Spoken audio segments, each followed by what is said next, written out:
गोंडवाना कोयतूर महासभा के इमली खेड़ा गोटुल में मैं बेहद गौरवान्वित हूँ कि गौड़ समाज के गोटुल में ये सांस्कृतिक और बौद्धिक क्षेत्र केंद्र है।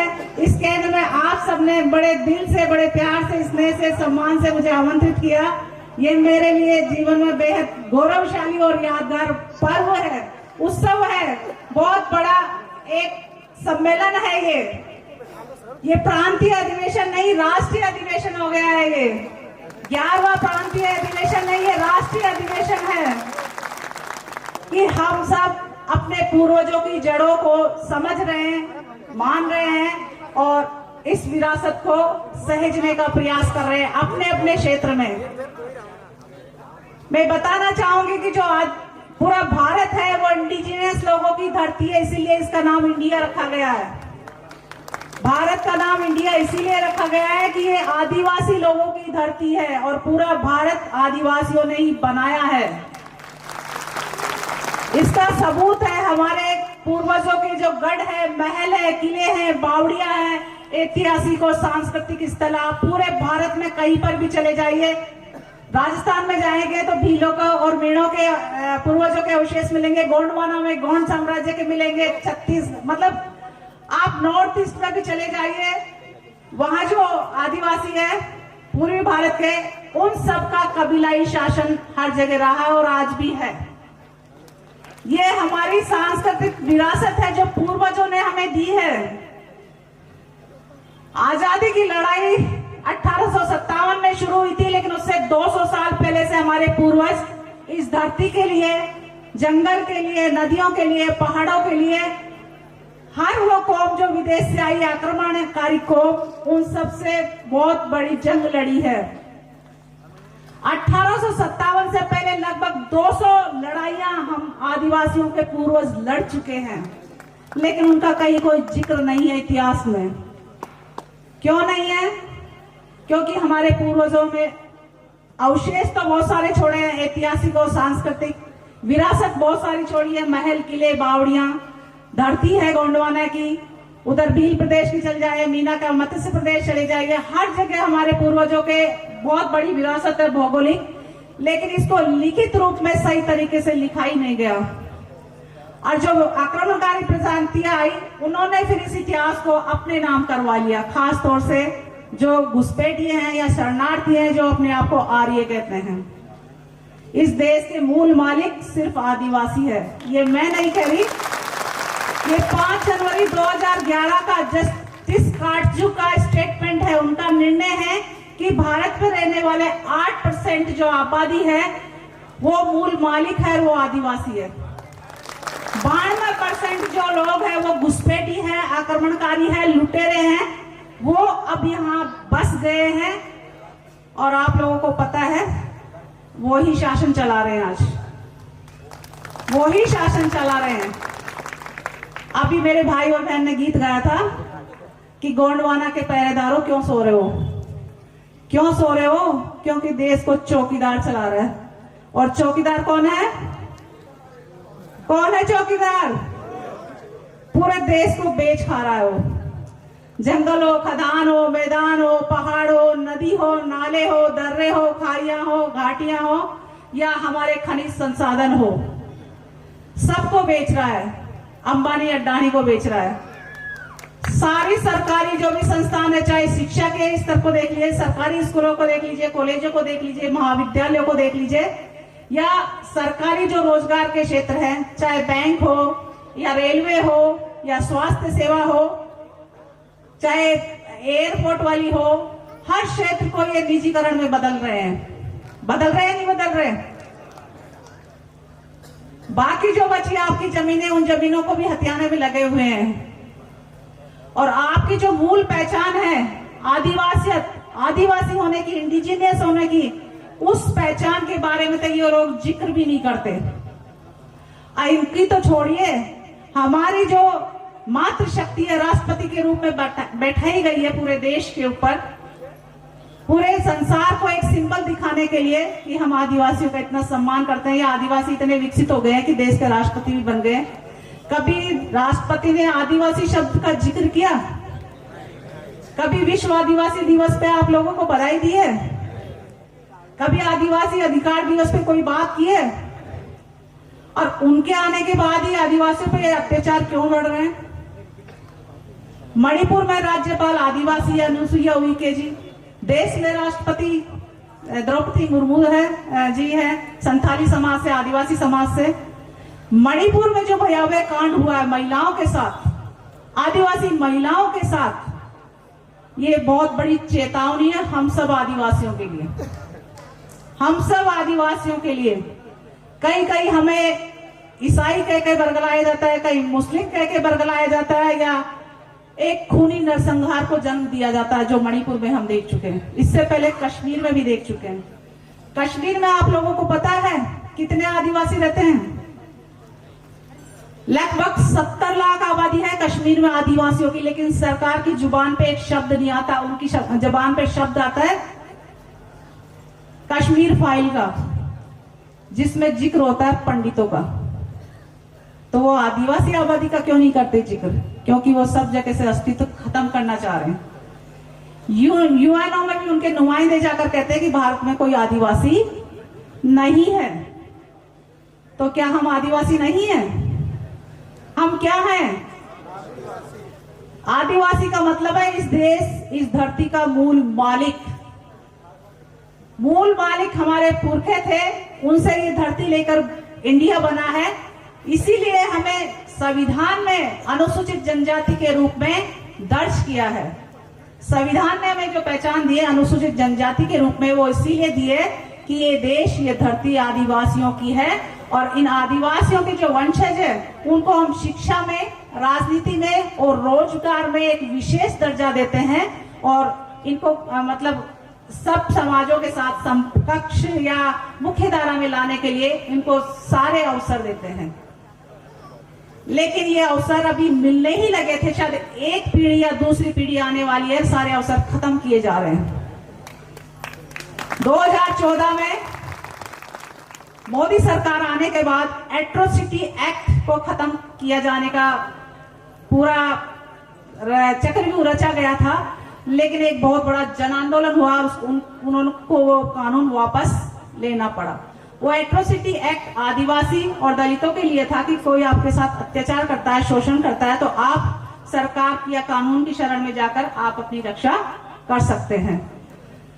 दूसरा था, इन्होंने 14 पॉइंट रोस्टर लागू किया था महाविद्यालयों में, कॉलेजों में, जिसमें आरक्षण में तो आदिवासियों को 14 पॉइंट दे दिया कि 100 में से जो 14वीं पोस्ट बनेगी वो आदिवासी की होगी, लेकिन इन्होंने 13 पॉइंट रोस्टर लागू करके उस पोस्ट को ही खत्म कर दिया, आदिवासियों को वहां से बाहर निकाल दिया। यह है अच्छे दिनों की सरकार, जो वो कहते हैं ना, हाथी के दांत दिखाने के और होते हैं, खाने के और होते हैं। तो इन्होंने दांत तो दिखा दिया। अच्छे दिनों की सरकार सेवक है, प्रधान सेवक है, या सेवा के लिए आए हैं, अच्छे दिन दिखाने के लिए आए हैं, लेकिन ये आदिवासियों को सबसे बुरे दिन दिखाने के लिए आए हैं। ये आरएसएस के थ्रू चल रहे हैं।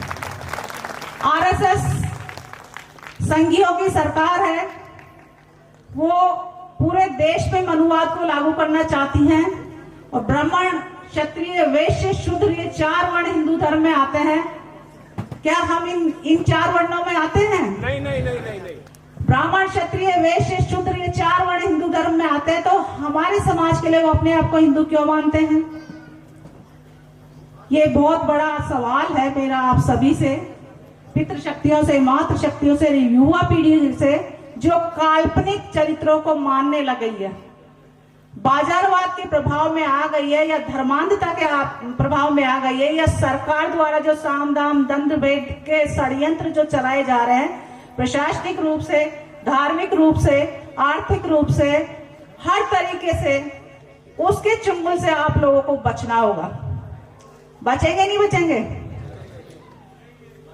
आप बचेंगे अपने पूर्वजों की विरासत को सहेजेंगे जब, उनकी भाषा को, उनकी संस्कृति को, उनके जो पारंपरिक जो रीति रिवाज थे, उनको, जो सबके लिए आज भी बहुत विशेष फलदायी है। ये देवगढ़ के राजा जो जाटवा जी रहे हैं, और यहाँ के जो बादल भोई जी रहे हैं, उनके और उनके पूर्वजों की बहुत बड़ी बलिदान किया, संघर्ष किया, शौर्य गाथाओं की ये धरती है। इस धरती में उन्होंने इतिहास रचाया और उनके अवशेष आज भी वो बयां कर रहे हैं उनकी दास्तां। तो आप और हम मिलकर क्या नहीं कर सकते, जो आज पढ़ाई से भी जुड़ गए हैं, भाषा के माध्यम से, संपर्क भाषा के माध्यम से अपने विचारों का आदान प्रदान भी कर रहे हैं और सक्षम भी है कि हम एक दूसरे की आवाज बने, ताकत बने और अपने अपने समाज की अस्मिता, अस्तित्व और स्वाभिमान को बरकरार रखें। जैसे भील समाज की भीली भाषा, गोंड समाज की गोंडी भाषा, संथालों की संताली भाषा, मीणाओं की मीणी भाषा है, तो हम इन भाषाओं को अपने पूर्वजों से और अपने जो बूढ़े बुजुर्ग माता पिता या दादा दादी या नाना नानी है उन सब से सहेज सकते हैं। हम अपनी भाषा को सहेजेंगे तो उसमें संस्कृति भी सहेज पाएंगे, परंपराओं को भी सहेज पाएंगे और अपने इतिहास और अपनी विरासत को भी सहेज पाएंगे। उसमें छोटे छोटे गीत है, कहानियां है, बड़ी ऐतिहासिक विरासत छुपी हुई है उसमें। और आपका जो गौरवशाली वैभव है या गौरवशाली जो अतीत है, उस अतीत को जब आप जानेंगे तो आपको काल्पनिक चरित्रों की कहीं कोई जरूरत नहीं पड़ेगी, क्योंकि हमारे पूर्वजों ने, हमारी मातृशक्तियों ने इन दो बाजुओं से जाने कितनों से लोहा लिया है और उनको नाको चने चबाए। रानी दुर्गावती का उदाहरण बताया अभी। रानी दुर्गावती गढ़मंडला की रानी रही है और उन्होंने 15-16 साल शासन किया है। क्या कोई और रानी का ऐसा उदाहरण है?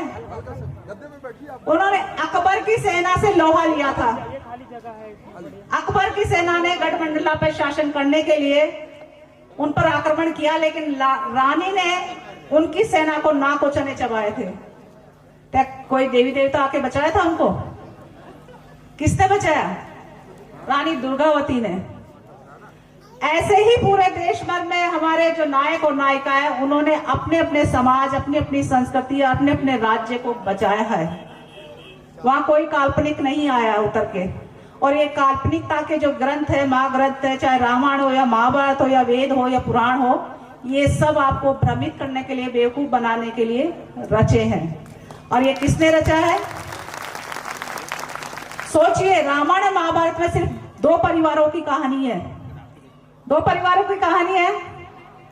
भाइयों में संपत्ति विवाद का बंटवारे की कहानी है और घर से निकाले गए लोगों की कहानी है। रामायण में भी घर से निकाला गया, महाभारत में भी घर से निकाले गए।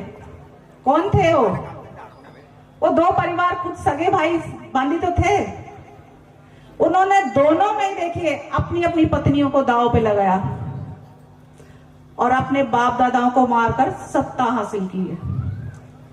तो जब वो अपने बाप दादाओं के, अपनी पत्नियों के, अपने बच्चों के नहीं हुए तो वो आपके रक्षक कैसे होंगे? सोचिए, रामायण में जो राम को मर्यादा पुरुषोत्तम कहते हैं, मैं कहती हूँ वो मर्यादा का सबसे दुष्चरित्र व्यक्ति था। उसके सामने उसके भाई ने किसी महिला का नाक काट दिया तो वो क्यों नहीं बोला? मर्यादा पुरुषोत्तम तो वो होना चाहिए कि सबकी बहन बराबर होनी चाहिए ना, बहन बेटी। तो क्यों नहीं बोला वो?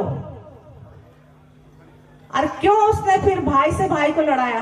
पूरी कहानी में देखिए, आदिवासियों का इस सब्जी के साथ लिया, चाहे वो हनुमान के रूप में हो, चाहे वो सुग्रीव के रूप में हो, चाहे वो जामवंत के रूप में हो, चाहे वो शबरी के रूप में हो। कौन थे ये?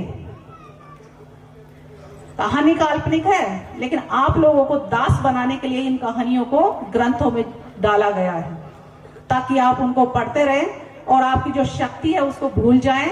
आपके जो पूर्वजों का इतिहास है, जो संस्कृति है, उस गौरव को भूल जाएं और इन ग्रंथों के पीछे ही पड़े रहे कि ये ग्रंथ आके हमारी रक्षा करेंगे। अरे वो कागज के पुर्जे क्या रक्षा करेंगे जो झूठ कपट से भरे हुए हैं। आपके पूर्वजों का जो गौरवशाली इतिहास है ना, आपको जो खून मिला, आपको जो जिन्स मिले, वो ही आपकी रक्षा करेगा।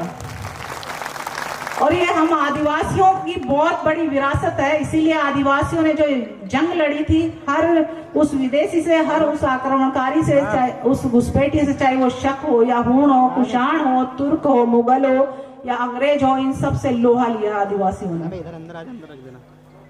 इन्होंने लोहा लिया है इसीलिए हम सबको, हमारे पूर्वजों को 1871 में क्रिमिनल ट्राइब एक्ट नाम से एक बहुत बड़ा कानून बनाकर लगभग पूरे देश में 500 चौकियां बनाकर हमारे पूर्वजों पर नकेल कसने का प्रयास किया था। 500 चौकियां बनाकर, सोचिए, कहीं आने जाने नहीं दिया जाता था। आने जाने से पहले उस चौकियों में हाजिरी देनी पड़ती थी सुबह और शाम। जब सुबह और शाम आप हाजिरी देंगे तो दूसरी जगह कैसे जाएंगे। और मीणा समुदाय में क्रिमिनल ट्राइब एक्ट हर उस मतलब जन्म लेने वाले बच्चे को भी थाने में दर्ज करवाना होता था कि हमारे घर में बच्चे ने जन्म लिया। और जब वो 12 साल का हो जाता था तो उसको हाजिरी देने जाना होता था सुबह और शाम थाने में। और उस थाने में उनके साथ बहुत अत्याचार होते थे। कईयों को तो मतलब मार दिया जाता था, गायब कर दिया जाता था, पता ही नहीं चलता था, जैसे आज भी कर रहे हैं ये लोग। आज जो सरकार के खिलाफ, प्रशासन के खिलाफ या इनकी कुनीतियों के खिलाफ जो भी बोल रहा है, आप लोगों को पता है किस तरीके से ये गायब कर रहे हैं, किस तरीके से ये मतलब अपराध लगाकर और हर आदिवासी क्षेत्र में से जल जंगल जमीन को हथियाने के लिए ये नक्सली या उग्रवादी करार देकर हर जगह प्रशासनिक कार्यवाही करवा रहे हैं। प्रशासन के द्वारा ये नकेल कस रहे हैं आप सब पर। तो अब एकजुट होना होगा, क्योंकि जंगल खदानों के मालिक आप और आपके पूर्वज रहे हैं। आज भी जंगल, नदियां, पहाड़ वहीं बचे हैं जहां आप बसे हुए हो। शहरों में है क्या जंगल, नदियां, पहाड़? आपका पानी शहरों में जा रहा है। आपके जो खदानों के जो खनिज है वो शहरों में जा रहे हैं। आपकी जो ऊर्जा है, बांध आप लोगों के लिए बनाए गए लेकिन उसका पानी आपको नहीं मिल रहा, वो महानगरों में जा रहा है। बांध से जो बिजली बनती है वो आप लोगों तक नहीं पहुंचती लेकिन वो महानगरों में पहुंच रही है। आपके जो संसाधन है वो विकास के नाम पर महानगरों में जो तथाकथित गैर आदिवासी लोग हैं उन तक सुविधा मुहैया करवाई जा रही है, जबकि आप लोगों के पास मूलभूत सुविधाएं भी नहीं है। जीवन जीने की मूलभूत सुविधाएं भी आप लोगों को नहीं दी गई है, लेकिन आपकी सुविधाओं को छीन कर वहां पर ले जाया जा रहा है। इन चीजों को, इन साजिशों को आप सबको सहेजना होगा, समझना होगा और इनको बचाना भी होगा। और इनको बचाने का सबसे बड़ा तरीका है कि आप अपने बच्चों को अच्छी शिक्षा दिलवाइए। अच्छी शिक्षा दिलाने के लिए अच्छा स्वास्थ्य रखिए। अच्छा स्वास्थ्य रखने के लिए आप अच्छा खान पान रखिए। अच्छा खान पान आप तभी रखेंगे जब आपकी अच्छी आदतें होंगी, और अच्छी आदतें आप तब रखेंगे जब आप में एक स्वस्थ दिमाग होगा। चाहे वो कितना ही पढ़ा लिखा हो या कितना ही अनपढ़ हो, लेकिन स्वस्थ दिमाग दोनों में होना बहुत आवश्यक है। आवश्यक है ना। और जो भी गलत शौक है या जो भी बीमारियां हैं, चाहे वो शराब की हो, गुटखे की हो, पान की हो, तंबाकू की हो, अय्याशी की हो, लड़ाई झगड़े की हो, ये सब आपने खुद ने पैदा किए तो आप खुद ही उसको मिटाएंगे।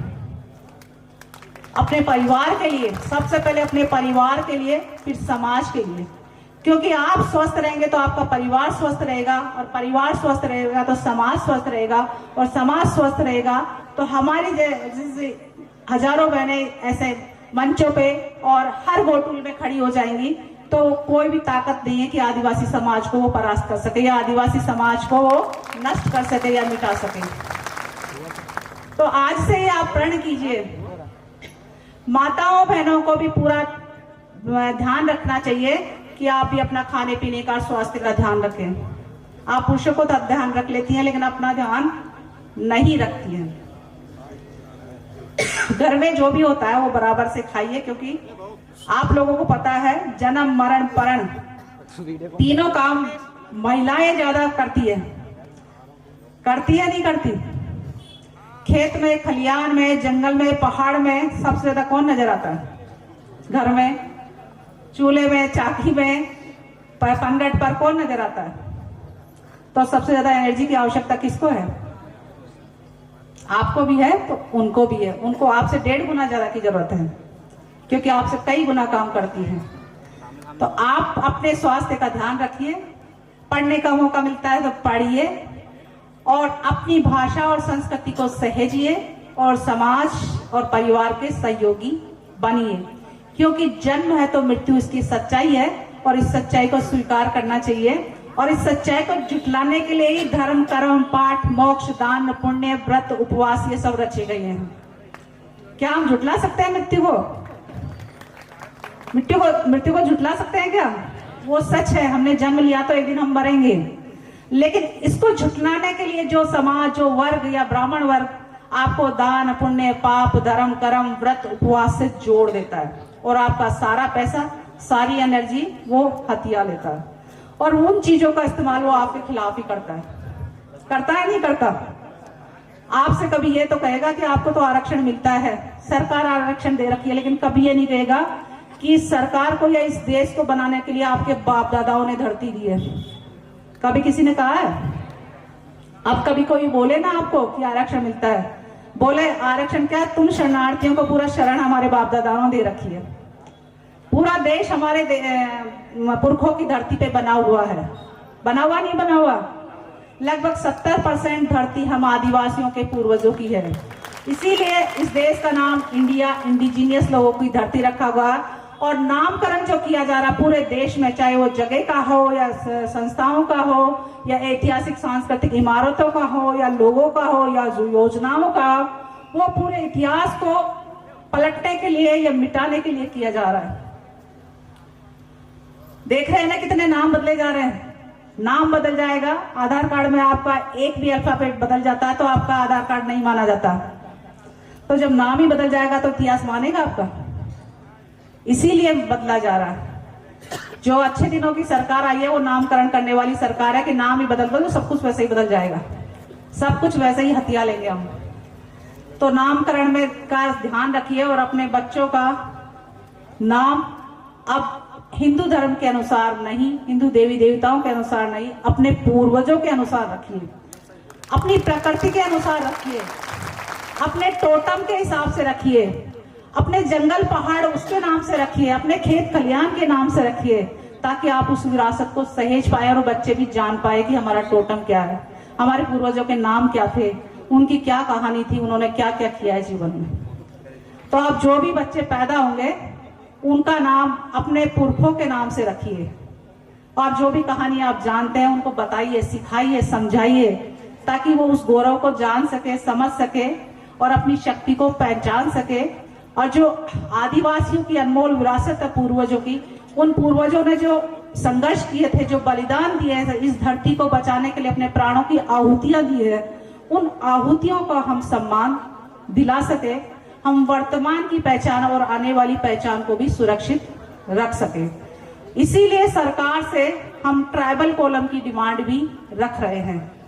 आप लोगों ने देखा, आप कोई सा भी फॉर्म भरते हो, चाहे स्कूल का हो, कॉलेज का हो या जमीन जायदाद का हो या नौकरी का हो, उसमें एक कॉलम आता है धर्म का। कोई सा भी छोटा से लेके बड़ा तक कोई सा भी फार्म आता है, उसमें एक कॉलम होता है धर्म का। हम सब इतने पढ़े लिखे हैं, हम अपने आप को आदिवासी कहते हैं, ट्राइबल कहते हैं, एसटी कहते हैं, तो क्या आदिवासी और ट्राइबल एसटी का कोई कॉलम है उसमें? हम क्या लिखते हैं उसमें? हम क्या लिखते हैं? क्या हम हिंदू हैं? क्योंकि आपके लिए कोई कॉलम बनाया ही नहीं गया और जो बनाया गया था उसको खत्म किया है सरकारों ने संविधान लागू करने के बाद। लोग कहते हैं ना कि संविधान में आरक्षण दिया है, वो संविधान में वो हाथी का दांत दिखाने का था, खाने का कुछ और था। आरक्षण तो दिया गया लेकिन आपके खाने के दांत निकाल दिए गए। ट्राइबल कॉलम आपको मिला हुआ था 1871 से लेकर 1950 तक। आप देख लीजिए पूरे 70 सालों में आदिवासियों को ट्राइबल कॉलम मिला हुआ था, कहीं एनिमिस्ट के नाम पर, कहीं ट्राइबल रिलीजन के नाम पर, कहीं ट्राइबल के नाम पर, कहीं अबोरिजिनल के नाम पर। हर 10 साल में जो जनगणना होती थी पहले अंग्रेजों के टाइम पर, तब आपको हिंदू मुस्लिम सिख ईसाई जैन बौद्ध इन 5-6 धर्मों के अलावा एक अलग पहचान दी गई थी कि ये प्रकृति और पुरखों के उपासक है, प्रकृति और पुरखों को सर्वोपरि मानते हैं। तो इनका धर्म हिंदू धर्म से या मुस्लिम धर्म से या सिख धर्म से या ईसाई धर्म से एक अलग धर्म यानी आदि धर्म है, प्रकृति पूजक है, जीव जंतुओं को मानने वाले लोग हैं, तो इनका एक अलग से कॉलम था। लेकिन जब संविधान लागू हुआ 1950 में, तो आपका जो ट्राइबल का कॉलम था वो गायब कर दिया गया। और ये इन चीजों की है ना जानकारी हमें कोई न सरकार देती है, न कोई मीडिया देता है, ना कोई स्कूल के टीचर देते हैं, ना प्रोफेसर देते हैं, कोई भी नहीं देता। क्योंकि ये बहुत महत्वपूर्ण जानकारी है और हमारे वजूद को स्थापित करने के लिए बेहद जरूरी है ये। क्योंकि जब तक कॉलम नहीं होगा और हम हिंदू ही लिखते रहेंगे तो हम कैसे प्रूव कर पाएंगे कि हम आदिवासी हैं। हाँ, इस देश के मूल मालिक हैं हम। तो हम इस पर गंभीर विचार मंथन करना होगा। और दिल्ली में मेरे भाई सब, पूरे देश भर के राष्ट्रीय बहनें और माताएं, भाई बहन बच्चे सब आते हैं और आंदोलन करते हैं। और उस आंदोलन की डिमांड अब संसद तक पहुंच चुकी है। पहले तो हमारे समाज से चुनकर एमएलए, सांसद, राज्यपाल, मुख्यमंत्री। उदाहरण हमारी आदरणीय प्रोफेसर मैडम है, जिन्होंने विभिन्न विषयों पर अपनी बात रखी और उन बात को आप सभी कंठस्थ करेंगे और आगे समाज को ले जाने का काम करेंगे। मैं निवेदन करूंगा, हमारे बीच में भारी संख्या में डॉक्टर्स जो निःशुल्क है, आदिवासी नारी है, फूल नहीं चिंगारी है, नारी है। ठीक है, तो चिंगारी बनाइए रखिए और अपना मार्ग आपका अपना आप ही प्रशस्त हो जाएगा, उज्जवल हो जाएगा, पूरी रोशनी से भरपूर हो जाएगा। जय जवान, जय सेवा, जय बड़ा देव। बहुत बहुत शुक्रिया। बहुत बहुत धन्यवाद।